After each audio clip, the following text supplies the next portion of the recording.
On-screen text reads, what do you need? Gravel, large stones, logs, rainwater, pond plants, large container. Step 1. Scout.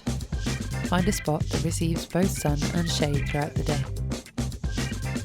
Step 2. Assemble. Line the bottom of the container with a layer of gravel. Then use the large rocks to create hiding spots for wildlife. Place a log inside so it reaches the top. This allows animals to escape if they fall in. Step 3. Plant.